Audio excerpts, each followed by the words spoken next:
Salam, son zamanlar doktor, ürək döyüntülərim çoxdur və yaxud sanki ürəyim yerindən çıxacaqmış kimi olur ifadələri ilə çox tez-tez rastlaşırıq. Xatırladım ki, əgər ürək nahiyəsində bir patologiya yoxdursa, bu panik atak əlaməti ola bilər.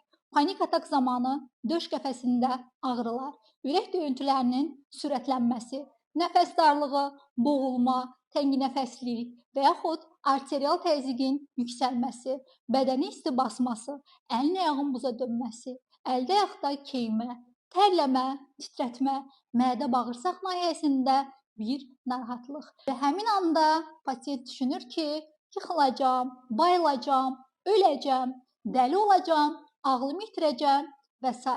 Xatırladım ki, panik atak tam şəkildə müalicə olunur.